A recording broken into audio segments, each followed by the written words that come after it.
எல்லா இடங்களிலும் பராசக்தி, பராசக்தியிலே தீ பரவட்டும் என்கிற தொடர் பெரிதாக பேசப்பட்டது. அதை தணிக்கை குழு அனுமதிக்கவில்லை. அவர்கள் தீ பரவுவதை எல்லாம் பத்திரமாக பார்த்து கொண்டு நீதி பரவட்டும் என்று படத்திலே வந்தார். நான் ஈழத்திற்கு ஆதரவாக போராட்டங்களை நடத்தும் போது ஒரு முறை தீப்பந்தம் ஏந்தி ஊர்வலம் என்கிற ஒரு போராட்டத்திற்கு அனுமதி கேட்ட நேரத்தில் காவல்துறையில் மிகுந்த அச்சமுடையவர்களாக, என்ன தீப்பந்தெல்லாம் எடுத்துட்டு போறீங்க, இது வன்முறை, இது அனுமதிக்க முடியாது என்று விட்டார்கள். பிறகு நான் ஒரு வாரத்திற்கு பிறகு சற்று சிந்தித்து ஈழச் சுடர் ஏந்தி போராட்டம் ஊர்வலம் என்று அனுமதி கொடுத்து விட்டார்கள். நான் சொல்லுகிற இரண்டு சொற்கள் இங்கே இருக்கிறவர்கள் யாருக்காவது புரிந்தால் பரிசு கொடுத்து விடலாம். ஆப்ஜனகம் என்றால் என்ன என்று யாருக்காவது தெரியுமா? இதற்கு என்ன பொருள் என்று இவர்கள் தமிழில் மொழிபெயர்த்திருக்கிறார்கள். கவனிக்க வேண்டும். ஆப்ஜனகம் என்று தமிழில் மொழிபெயர்த்திருக்கிறார்கள். பெரியார் சொல்றார், இதுக்கு ஹைட்ரஜனே புரியுதடா. ஹைட்ரஜன் என்பதைத்தான் ஆப்ஜனகம் எங்கே இருந்து கண்டுபிடிச்சானுங்க? இங்கேயோ இருக்கிற 5000 மைல்களுக்கு அப்பால் இருக்கிற ஆங்கிலத்தை நீங்கள் ஏற்றுக்கொள்ளுவீர்கள், பக்கத்தில் இருக்கிற சமஸ்கிருதத்தை ஏற்க மாட்டீர்களா என்பதுதான் இவர்கள் திரும்ப திரும்ப வைக்கிற ஒரு வாதம். நமக்கு தாய்மொழி அந்நிய மொழி என்று 2 மொழிகள். நம் மொழி தாய்மொழி, அதை தவிர மற்ற எல்லா மொழிகளும் அந்நிய மொழி. அது அருகில் இருந்தாலும் அந்நிய மொழிதான், 1000 மைல்களுக்கு அப்பால் இருந்தாலும் அந்நிய மொழிதான். அந்நியம் என்பது இந்த இடைவெளி தூரத்தை பொறுத்தது அல்ல. இப்படி சொன்ன உடனே நாம் தமிழுக்கு எதிரி ஆங்கிலத்துக்கு பேசுகிறோம் என்று சொல்லுகிறார்கள். நான் கேட்கிறேன், அவ்வளவு பெரிய தமிழை தவிர வேறு எதுவும் பேசாத தம்பிகள் காய்ச்சலுக்கு குரோசின் வேண்டும் என்று கேட்கக்கூடாது. வேற ஏதாவது குரோசினை மொழிபெயர்த்து கேளு. நாளையிலிருந்து குரோசினுக்கும் பாராசெட்டமாலுக்கும் ஜீரோடால் பீக்கும் தமிழ்ல ஒரு சொல்ல போய் மருந்து கடையில கேளு, எதையாவது கொடுப்பான், வாங்கி சேர்த்தே விடுங்க. கால்வெல்லை இன்றைக்கு மிக கடுமையாக எதிர்க்கிறார்கள் பாருங்கள், குறித்து வைத்துக் கொள்ளுங்கள். அவர்கள் எல்லாம் கால்வெல்லுக்கு எதிரி அல்ல, தமிழுக்கு எதிரி, தமிழர்களுக்கு எதிரி. கால்வெல்லினுடைய அடிப்படையான கண்டுபிடிப்பு என்ன? இந்தியாவில் இருக்கிற எல்லா மொழிகளுக்கும் சமஸ்கிருதமே தாய் என்கிற கருத்து இருக்கிறது. அது உண்மை இல்லை என்று உடைத்த மாமனிதன் தான் கால்வெல். சில பேர் கால்டுவெல் மாமா என்று கேலி செய்கிறார்கள். ஏனென்றால் மாமாக்களுக்கெல்லாம் கால்வெல்லை பிடிக்காது. எனவே கால்வெல்லுக்கு மாமா பட்டம் கொடுக்கிறார்கள். மாமாவின் அடிவருடிகள் கால்வெல்லை மாமா என்கிறார்கள். ஆங்கிலத்தை நாம் ஏற்கிறோம், சமஸ்கிருதத்தை எதிர்க்கிறோம், இந்தியை எதிர்க்கிறோம். என்ன காரணம்? எல்லாம் அந்நிய மொழிகள் தான். ஒன்று, ஆங்கிலம் நமக்கு பயன்படுகிறது, இந்தியும் சமஸ்கிருதமும் நம்மை பயன்படுத்துகின்றன. ஆசிரியர் இறுதியாகத்தான் பேசுவார். ஆனாலும் தலைமை உரை என்பதால் கவிஞர் முதலில் பேசுகிறார் என்ற போது எனக்குள் ஒரு அச்சம் வந்தது. அவர் புத்தகங்களை படித்து விடுவார், படித்ததை எல்லாவற்றையும் சொல்லியும் விடுவார். சரியாக சொல்ல வேண்டுமானால் அவர் புத்தகங்களை படித்து விடுவார் என்பதல்ல, நான் அடிக்கடி படிக்கிற புத்தகமே கவிஞர் கலிப்பூங்குன்றன். பல இடங்களில் அவர் இல்லாத இடங்களில் சொல்லி இருக்கிறேன், என் ஆசிரியர்களில் அவரும் ஒருவர் என்று. ஆனாலும் இன்றைக்கு மிகுந்த பெருந்தன்மையோடு எனக்காக பல செய்திகளை விட்டு விட்டார் என்று நினைக்கிறேன். முதலில் அதற்கு என் நன்றி. மருத்துவர் நரேந்திரன் அவர்களின் இந்த புத்தகத்தை படித்த போது அவர் என்னை ஏமாற்றி விட்டார் என்று தோன்றிற்று. ஏனென்றால் நான் அவருடைய மருத்துவ நூல்களை, நலம் காப்போம் போன்ற நூல்களை பற்றி படித்திருக்கிறேன். கலைஞர் தொலைக்காட்சியிலும் ஒரு முறை பேசியிருக்கிறேன். அவர் மருத்துவர், மொழி போராட்டங்கள் பற்றி எழுதியிருக்கிறார். சரி, 38 அல்லது 65 போராட்டங்களை பற்றி எழுதியிருப்பார். நமக்கு தெரிந்ததாகத்தான் இருக்கும் என்று நினைத்துத்தான் புத்தகத்தை புரட்டினேன்.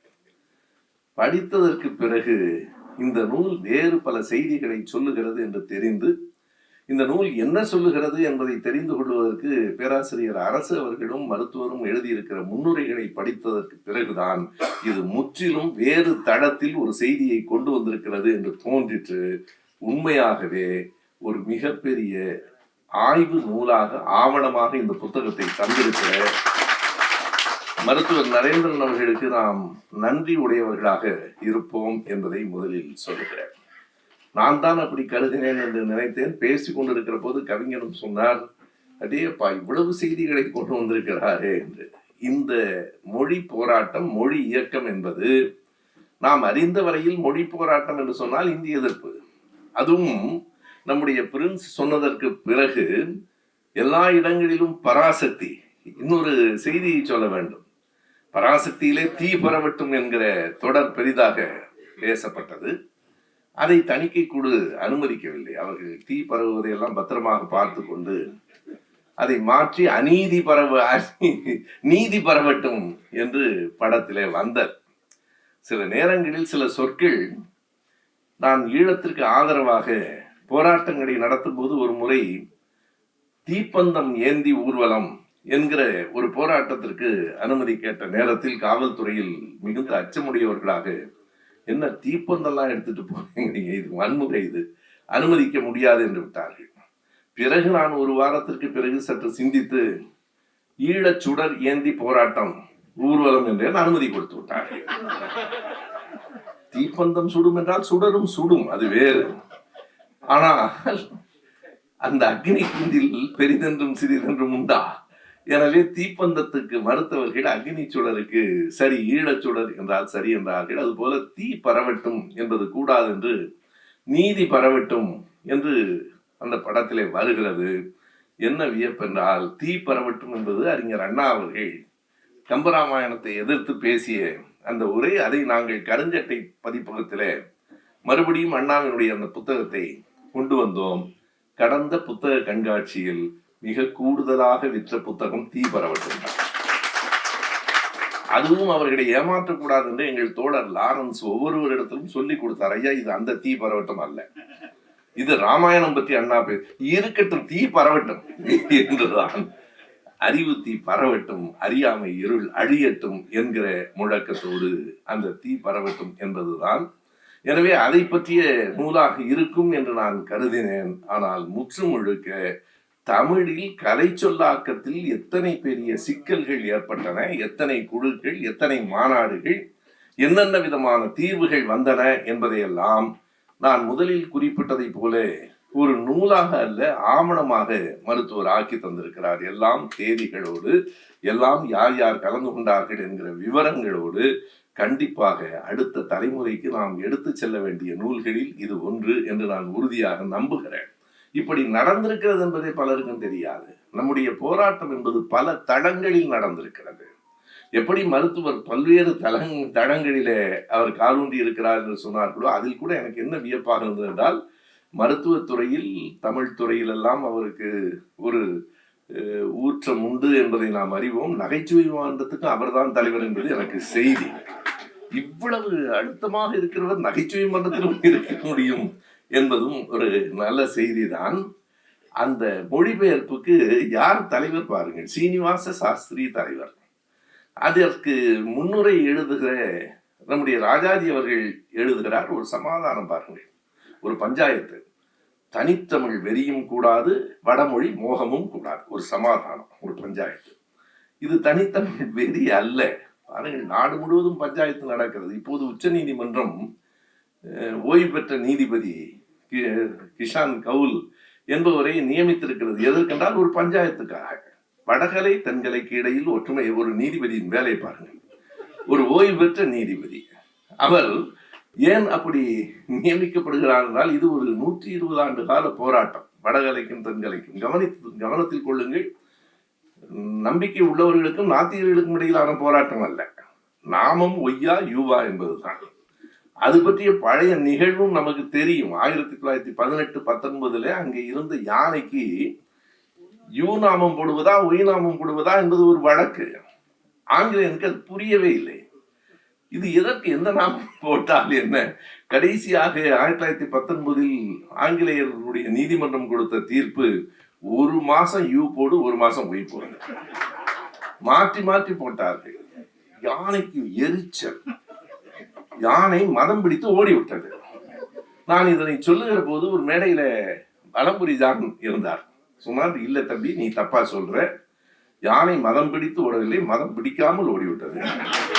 2 பேரும் மாற்றி நாமம் போட்டு யானை மதம் பிடிக்காமல் ஓடிவிட்டதப்பா என்று சொன்னார். இதற்கெல்லாம் நம் நாட்டில் பஞ்சாயத்து நடக்கிறது. இதற்கு ஒரு ஓய்வு பெற்ற நீதிபதி அமர்த்தப்படுகிறார் ஒரு பக்கம். எதற்கென்றால், ராஜாஜி ஒரு பஞ்சாயத்து செய்கிறார். தனித்தமிழ் வெறியும் கூடாது, வடமொழி மோகமும் கூடாது. என்ன பொருள் என்றால், கொஞ்சம் தமிழ் கொஞ்சம் சமஸ்கிருதம் இருக்கட்டும், அதுதான் அதனுடைய பொருள். உவேசா அவர்கள் சொன்னதை கவிஞர் சொன்னார். காரைக்குடியில இருந்த மறைந்த என்னுடைய ஆசிரியர் ஐயா பழமுனி அவர்கள் தான் எனக்கு அதை எடுத்து காட்டினார். தம்பி, உவேசாவை பத்தி உங்களுக்கு தெரியுமா, என்ன சொல்லியிருக்கிறார் பார்த்தாயா என்று வானொலியிலே பேசியிருக்கிறார். என்ன பேசியிருக்கிறார்? கவிஞர் சொன்னது போல, நீ ஒரு சாதாரண ஒருவனை பார்த்தால் சோறு தின்றாயா என்று கேட்கலாம். வேலைக்காரனை பார்த்து. கனவானை எப்படி கேட்கக்கூடாது, போஜனம் ஆயிற்றா என்று கேட்க வேண்டும். கனவான் வந்தோடனே சமஸ்கிருதம் வந்துடும்.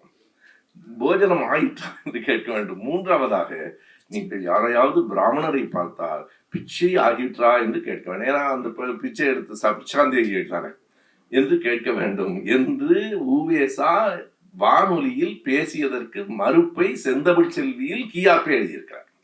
அதுதான் ஆசிரியர் பழனி அவர்கள் எனக்கு எடுத்துக் கொடுத்தார்கள். பாரு, இத கியாப்பே அதற்கு மறுத்து எழுதியிருக்கிறார் என்றார். ஆனால் பாருங்கள், சிலருக்கு உவேசாவும் பெரியார், கியாப்பையும் பெரியார். அது ஒரு பக்கம் இருக்கட்டும். எனவே இந்த நேரத்தில் நாம் என்ன செய்திகளை பார்க்கிறோம் என்றால், அந்த மொழிபெயர்ப்பு குழு 3 கேள்விகளுக்கு பதிலளிக்க வேண்டிய கட்டாயத்தில் இருந்தது. எப்போது தொடங்குகிறது? 1923 நம்முடைய பாவை மாணிக்க நாயக்கர் போன்றவர்களை கொண்ட ஒரு குழு, தொடர்ந்து பல குழுக்கள். அதற்கு பின்னால் 40 சீனிவாச சாஸ்திரி தமிழன்பர்கள் மாநாடு. அந்த மாநாட்டுக்குள் அந்த செய்தி புத்தகத்தில் இல்லை, கவிஞர் சொல்லி இப்போதுதான் நானும் அறிந்து கொண்டேன். நம்முடைய குத்தூசி குருசாமியார் போன்றவர்கள் அந்த தமிழன்பர் மாநாட்டுக்கு உள்ளேயே போய், நீ தமிழில் மொழிபெயர்க்க வேண்டும், சமஸ்கிருதத்தை கொண்டு வருவதற்கு இங்கிலீஷ் இருந்து போது நீ என்ன என்கிற கேள்வி. இதற்கு ஐயா பெரியார் எழுதியிருக்கிற ஒரு செய்தியை பாருங்கள். அவர் எழுதுகிறார், நான் சொல்லுகிற 2 சொற்கள் இங்கே இருக்கிறவர்கள் யாருக்காவது புரிந்தால் பரிசு கொடுத்து விடலாம். ஆப்ஜனகம் என்றால் என்ன என்று யாருக்காவது தெரியுமா? பூதினி நாசினி என்று ஒரு சொற்கள்.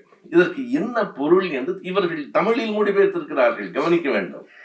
ஆப்ஜனகம் என்று தமிழில் மொழிபெயர்த்திருக்கிறார்கள். பெரியார் சொல்றார், இதுக்கு ஹைட்ரஜனே புரியுதடா. ஹைட்ரஜன் என்பதைத்தான் ஆப்ஜனகம் எங்கிருந்து கண்டுபிடிச்சானுங்க? சமஸ்கிருதத்திலிருந்து வரவழைத்து இந்த போதினி நாசினி என்பது வேறொன்றும் இல்லை, நச்சினிக்கு ஆன்டிபயாட்டிக், டிஸ்இன்ஃபெக்டன்ட் என்பதற்கு இப்படி ஒரு மொழிபெயர்ப்பு பெரியார் சொல்லுகிறார். ஒண்ணு தமிழ்ல சரியா மொழிபெயர்த்துங்க.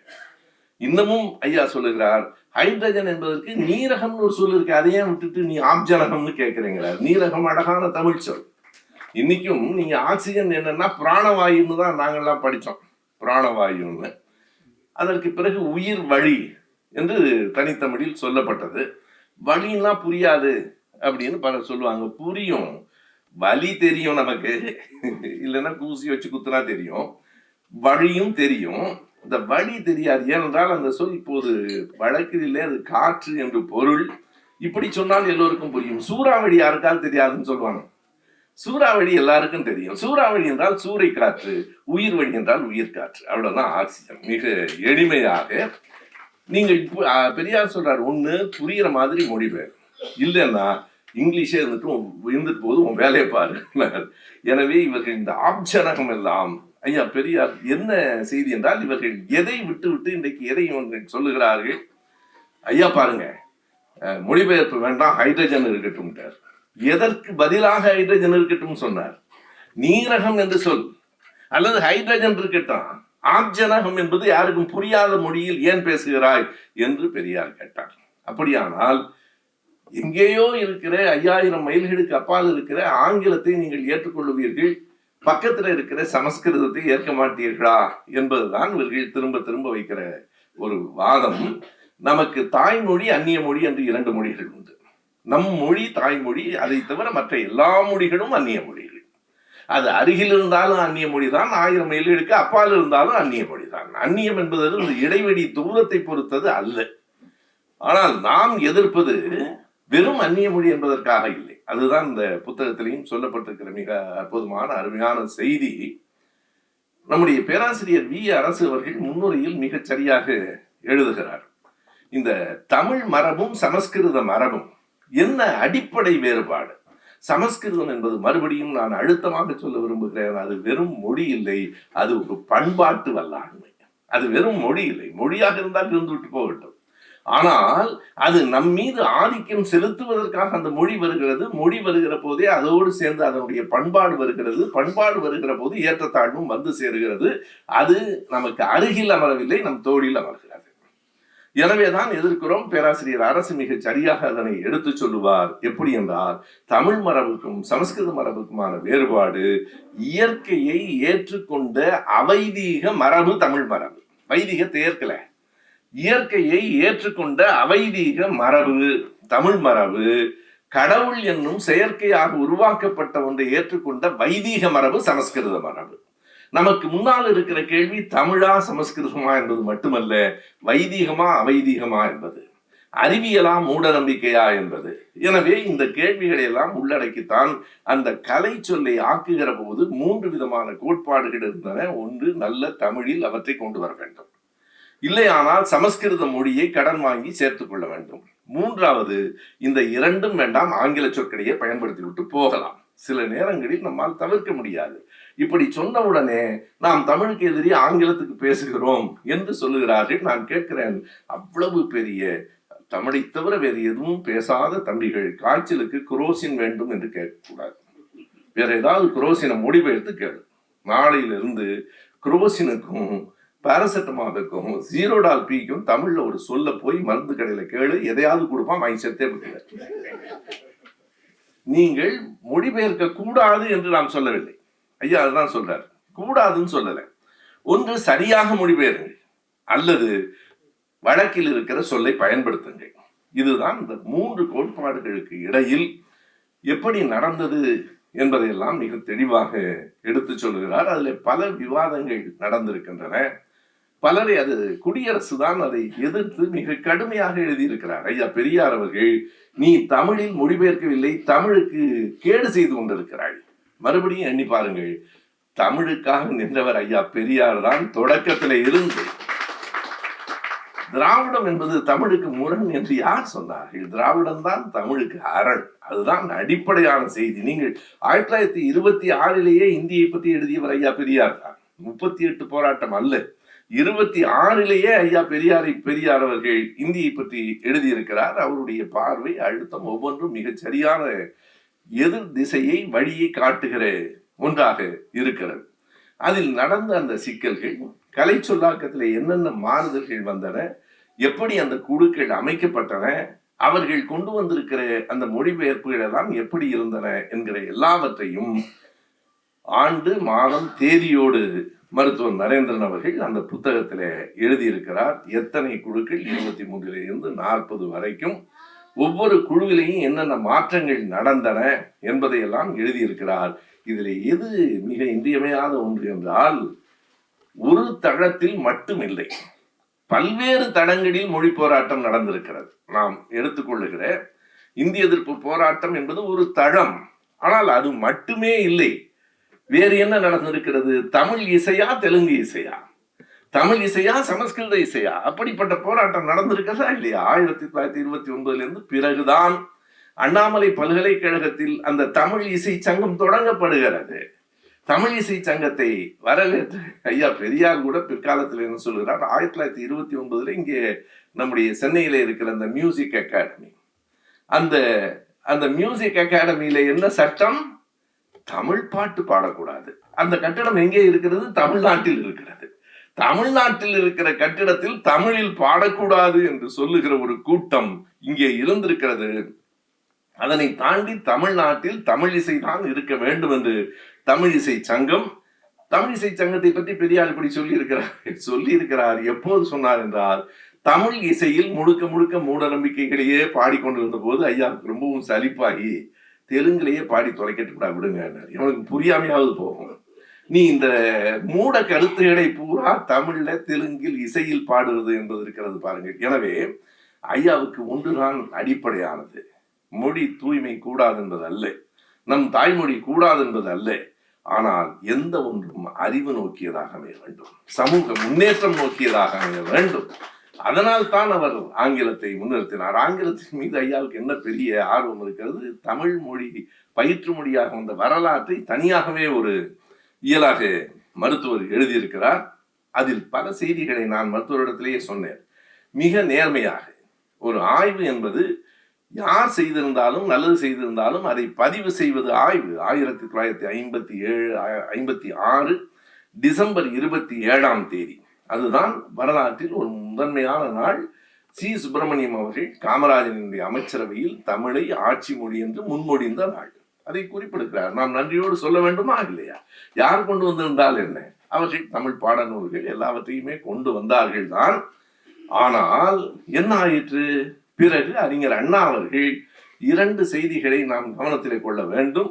அறிஞர் அண்ணா அவர்கள் முதலமைச்சராக பதவியேற்றதற்கு பிறகு ஓராண்டு நிறைவடைவதற்குள் 1968 ஜனவரி 23 சட்டமன்றத்தை அவர் ஒரே ஒரு நோக்கத்திற்காக கூட்டி, இருமொழி கொள்கையா மும்மொழி கொள்கையா என்பதை மட்டும் விவாதிப்பதற்காக ஒரு நாள் சிறப்பு சட்டமன்றத்தை கூட்டி, இனி இங்கே இருமொழி கொள்கை மட்டும்தான், இந்தி உட்பட எதை வேண்டுமானாலும் யார் வேண்டுமானாலும் படித்துக் கொள்ளுங்கள் என்று தீர்மானம் நிறைவேற்றப்பட்ட நாள் ஜனவரி 23. நாம் உண்மையாகவே ஜனவரி 25 ஒரு போராட்ட நாள் என்றால், ஜனவரி 23 ஒரு மிகப்பெரிய தீர்வை கொண்டு வந்த நாள். அந்த இருமொழி கொள்கை இல்லை என்றால் இன்றைக்கு உலகம் முழுவதும் நம்முடைய பிள்ளைகள் கொடிகட்டி பறக்கிறார்களே, ஒரு நாளும் நடந்திருக்கார். அதை மிக தெளிவாக உணர்ந்தும் அதனை கொண்டு வந்த அறிஞர் அண்ணா அவர்கள் இன்னும் சில ஆண்டுகளுக்குள் தமிழை பயிற்று மொழியாக ஆக்கி விடுவோம் என்று அண்ணா அன்றைக்கு பேசுகிறார். அவர் காலத்திலே அது நடக்கவில்லை.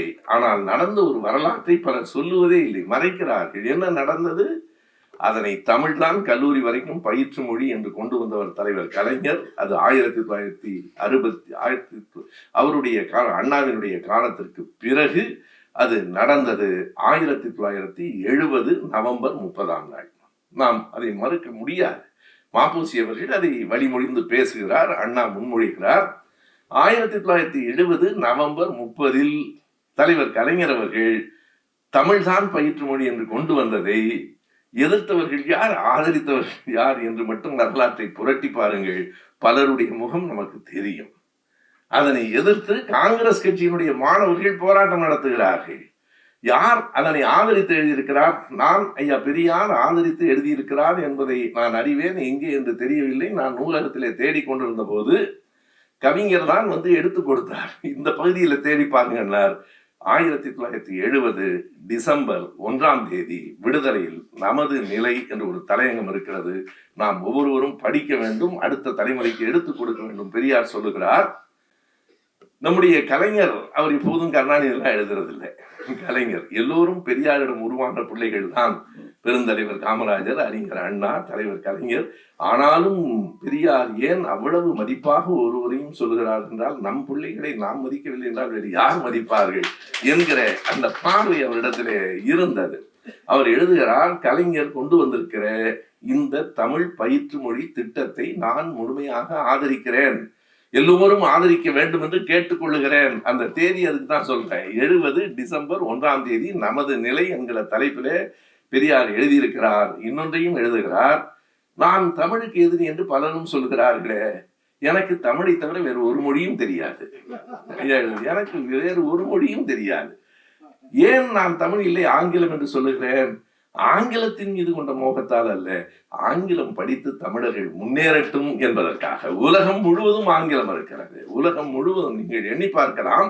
ஆங்கிலம் உலக மொழி இல்லை, மிக குறைவான எண்ணிக்கையில தான். கூடுதல் எண்ணிக்கையில பேசப்படுகிற மொழி என்று பார்த்தால் சீன மொழி.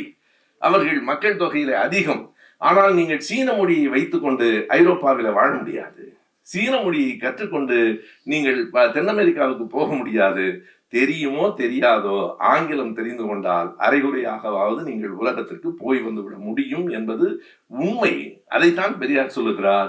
எனவே தமிழர்கள் முன்னேறுவதற்கு ஆங்கிலம் பயன்படட்டும். ஆங்கிலத்தை நாம் ஏற்கிறோம், சமஸ்கிருதத்தை எதிர்க்கிறோம், இந்தியை எதிர்க்கிறோம். என்ன காரணம்? எல்லாம் அந்நிய மொழிகள் தான். ஒன்று, ஆங்கிலம் நமக்கு பயன்படுகிறது, இந்தியும் சமஸ்கிருதமும் நம்மை பயன்படுத்துகின்றன. அதுதான் வேறுபாடு. நம்மை அடிமைகளாக ஆக்குகிற மொழிகளாக இந்தியும் சமஸ்கிருதமும் இருக்கின்றன. நமக்கு வேலை வாய்ப்புகளை பெற்றுத் தருவதற்கும் உலக அறிவியலை அறிந்து கொள்வதற்கும் ஆங்கிலம் உதவுகிறது. எனவேதான் நான் ஆங்கிலத்தை சொல்லுகிறேனே தவிர வேறு என்ன எனக்கு ஆங்கிலத்தில் இருக்கிறது? எனக்கு தமிழ் மொழி தான் தெரியும், வேறு மொழி தெரியாது. கடைசியாக ஐயா எழுதுகிறார், என்னால் சரியாக எழுந்து நிற்க கூட முடியாத நிலையில் இருக்கிறேன். மக்கள் கலைஞரை பின்பற்றி அந்த கருத்துக்களை ஏற்றுக்கொண்டு படிக்க வேண்டும் என்று பெரியார் எழுதியிருக்கிற, அவருடைய 91வது வயதில் எழுதியிருக்கிற அந்த செய்திகளை எல்லாம் பார்க்கிற போது எத்தனை தொலைநோக்கோடு பெரியார் இருந்திருக்கிறார். எதற்காக இவற்றை எதிர்த்திருக்கிறார்? பெரியார் மட்டுமல்ல, நம்முடைய இயக்கங்கள் மட்டுமில்லை. நீங்கள் வங்காளத்திலே ஈஸ்வர சந்திர வித்யாசாகர் என்கிற சமஸ்கிருதத்தில் பெரும்புலமை வாய்ந்தவர். அவர் சமஸ்கிருதத்தை எதிர்த்தாரா இல்லையா? வித்யாசாகர் எதற்காக சமஸ்கிருதத்தை எதிர்த்தார்? அவருக்கு சமஸ்கிருதம் மிக நன்றாக தெரியும். சமஸ்கிருதக்காரர்களை விட அவருக்கு மிக நன்றாக தெரியும். ஏன் எதிர்த்தார் என்றால், வித்யாசாகர் சொல்லுகிறார், சமஸ்கிருதம் என்கிற மொழியை நான் எதிர்க்கவில்லை, என் மீது கொண்டு வந்து திணித்து என் தோளில் ஏறி அமர்வதை நான் எதிர்க்கிறேன். வங்காளத்தில் வங்க மொழிதான் இருக்க வேண்டும் என்று சமஸ்கிருத புலவரான வித்யாசாகர் சொன்னதை நாம் கணக்கிலே எடுத்துக்கொள்ள வேண்டும். ஆனால் இங்கே என்ன நடக்கிறது என்றால், நம் மீது திணிக்கப்படுகிற எல்லாவற்றையும் நாம் சுமந்து கொண்டு திரிய வேண்டும் என்று சொல்லிக் கொண்டிருக்கிறார்கள். அதை எதிர்த்த இயக்கம் திராவிட இயக்கம் தான். அதுதான் அதனுடைய அடிப்படை. அது பல்வேறு தளங்களில் நடந்திருக்கிறது. மொழி திணிப்பில் நடந்திருக்கிறது, இசை அரங்கில் நடந்திருக்கிறது, கலை சொல்லாக்கத்திலும் நடந்திருக்கிறது. கலை சொல்லாக்கத்தினுடைய மிகப்பெரிய தேவை என்ன? பிரிட்டிஷாரினுடைய ஆட்சி வந்ததற்கு பிறகு அறிவியல் என்பது உலகம் முழுமைக்கும் பொதுவானது. அதைத்தான் நாம் கணக்கில் கொள்ள வேண்டும். மற்றவைகளுக்கும் அறிவியலுக்கும் வேறுபாடு. நீங்கள் ஒரு கலை என்று எடுத்துக்கொண்டால் அது இந்த பகுதியை சார்ந்தது. ஒரு விளையாட்டு என்று சொன்னால் இந்த விளையாட்டு இந்த பகுதியில் கூடுதலாக இருக்கும். ஆனால் அறிவியல் என்பது உலகம் முழுமைக்கும் பொதுமையானது, எல்லோருக்கும் தேவையானது. நான் நேற்றைக்கு கலைஞர் தொலைக்காட்சியில பேசுகிற போது இந்த ஸ்டெத்தாஸ்கோப் என்று சொல்லுகிற ஒரு கருவி பற்றி பேசினேன். அது எப்போது கண்டுபிடிக்கப்பட்டது, எதற்காக கண்டுபிடிக்கப்பட்டது, முன்பெல்லாம் என்ன நடந்தது? ஆணாக இருந்தாலும் பெண்ணாக இருந்தாலும் மார்பகத்திலே மருத்துவர்கள் காது வைத்து கேட்டு அந்த ஒலியை அறிந்து வைத்தியம் செய்ய வேண்டும். இது சில சங்கடமான சூழலை உருவாக்கிற்று. அன்றைக்கு பெண் மருத்துவர்கள் இல்லை, ஆண்கள் தான் மருத்துவர்கள். அப்படி இருக்கிற போது அவர்கள் மார்பகங்களிலே காதுகளை வைத்து ஒலியை கேட்பது கடினமாக இருக்கிறது என்று 1816 ஆண்டு பிரான்ஸ் நாட்டை சார்ந்த ரெனி லெனார்க் என்கிற ஒருவன் தான் அந்த ஸ்டெத்துக்கான முதல் படியை கண்டுபிடித்தார். இன்றைக்கு இருக்கிற ஸ்டெத் அல்ல. அது எப்படி இருக்கிறது என்று நம்முடைய ஜெமினி ஏஐ அதில் நான் பார்க்கிறேன். ஒரு புல்லாங்குழல் மாதிரி இருக்கிறது. புல்லாங்குழலை என்ன செய்வது? அவருடைய நெஞ்சிலும் இவருடைய காதிலும் பொருத்தி அந்த ஒலியை கேட்பது. இது 1816. அது மெல்ல மெல்ல வளர்ந்து இன்றைக்கு இருக்கிற ஸ்டெத்தினுடைய இறுதி வடிவம் 1999 வந்திருக்கிறது. இந்த ஸ்டெத் உலகம் முழுமைக்கும் பொதுமையானது. இதிலே நீ ஸ்டெத் என்பதற்கு என்ன தமிழ் சொல் என்று கண்டுபிடிப்பதிலே எனக்கு ஒன்றும் சிக்கல் இல்லை. ஆனால் ஸ்டெத்துக்கு தமிழ் சொல்லை கண்டுபிடிப்பதை விட ஸ்டெத்தை பயன்படுத்துவது முக்கியமானது. அதுதான் அறிவியலில் நாம் ஸ்டெத்தாஸ்கோப்பினுடைய பயன்பாட்டை விட்டுவிட்டு இதற்கு என்ன தமிழ் மொழி என்று விவாதம் செய்ய தொடங்கி எனக்கும் மருத்துவருக்கும் மேடையிலேயே சண்டை வந்துவிடும். இதை இப்படித்தான் சொல்ல வேண்டும், அப்படித்தான், எப்படி வேண்டுமானாலும் நீங்கள் கலை சொற்களை கண்டறிவது மிகப்பெரிய தேவைதான். எனவே அறிவியல் வளர்ந்ததற்கு பிறகு, ஆங்கிலத்தினுடைய ஆட்சி இங்கே வந்ததற்கு பிறகு, ஆங்கிலத்தில் இருக்கிற பல சொற்களை தமிழில் கொண்டு வர வேண்டிய தேவை வந்ததற்காக கலை சொல்லாக்க குழுவை நியமித்த அரசை நாம் பாராட்டுகிறோம். ஆனால் அந்த குழுவில் யாரை நியமித்திருக்கிறீர்கள்? தமிழுக்கு தொடர்பில்லாதவர்களை நியமித்திருக்கிறீர்கள். இதைத்தான் கால்டுவெல் மிக அருமையாக சொன்னார். உண்மையாக கால்டுவெல்லை இன்றைக்கு மிக கடுமையாக எதிர்க்கிறார்கள். பாருங்கள், குறித்து வைத்துக் கொள்ளுங்கள். அவர்கள் எல்லாம் கால்டுவெல்லுக்கு எதிரி அல்ல, தமிழுக்கு எதிரி, தமிழர்களுக்கு எதிரி. கால்டுவெல்லை எதிர்க்கிறவர்கள் யாராக இருந்தாலும், ஏனென்றால் கால்டுவெல்லினுடைய அடிப்படையான கண்டுபிடிப்பு என்ன? இந்தியாவில் இருக்கிற எல்லா மொழிகளுக்கும் சமஸ்கிருதமே தாய் என்கிற கருத்து இருக்கிறது. அது உண்மை இல்லை என்று உடைத்த மாமனிதன் தான் கால்டுவெல். தமிழ் தனித்து இயங்க வல்லது. சில பேர் கால்டுவெல் மாமா என்று கேலி செய்கிறார்கள். ஏனென்றால் மாமாக்களுக்கெல்லாம் கால்டுவெல்லை பிடிக்காது. எனவே கால்டுவெல்லுக்கு மாமா பட்டம் கொடுக்கிறார்கள். மாமாவின் அடிவருடிகள் கால்டுவெல்லை மாமா என்கிறார்கள். நண்பர்களே, மாமாக்களுக்கு கால்டுவெல்லை பிடிக்காது. ஏனென்றால் சமஸ்கிருதம் இல்லை, தமிழ் தனித்து இயங்கக்கூடியது, சமஸ்கிருதத்திலிருந்து வந்ததில்லை என்று உரத்து சொன்னவன் கால்டுவெல் என்பதால் அந்த கால்டுவெல்லிடமிருந்து இந்த செய்திகளையும் எடுத்துக்கொண்டு இந்த மொழி ஆக்கம், அந்த சொல் ஆக்கம், கலை சொல் ஆக்கங்களுக்கு, கலை சொல் என்பது பொதுவாக சொற்களை மொழிபெயர்ப்பதற்கும் கலை சொல்லாக்கத்திற்கும் வேறுபாடு உண்டு. கலை சொல்லாக்கம் என்பது சில குறிப்பிட்ட தகவல்களை கொண்டது. அவற்றையெல்லாம் கவனத்திலே வைத்துக் கொண்டு அமைக்கப்பட்ட குழு எப்படி வளர்ந்தது, என்னென்னவற்றையெல்லாம் எதிர்கொண்டது, அதனுடைய வரலாறு என்ன. எனவே மொழி போராட்டம் என்பது கொடியேந்தி ஊர்வலமாக சென்று போராடி தடியடிகளை தாங்கி குண்டு ஏந்தி இறந்து போவது மட்டுமல்ல, கலை சொல்லாக்கத்திற்காக பாடுபட்ட அந்த முயற்சிகளும் போராட்டங்கள் தான் அது அதிகம் அறியப்படாத ஒரு தமிழ் இயக்கம், மொழி இயக்கம். அதனை அனைவரும் அறிந்து கொள்ளும் வகையில் மிக எளிமையாக ஒரு மருத்துவர் இத்தனை ஆழமாக மொழியில செய்திகளை சேகரித்து இத்தனை எளிமையாக நமக்கு தந்திருக்கிறார் என்றால் நமக்கு ஒரு கடமை இருக்கிறது, அந்த நூலை படிப்பதும் பரப்புவதும். நன்றி, வணக்கம்.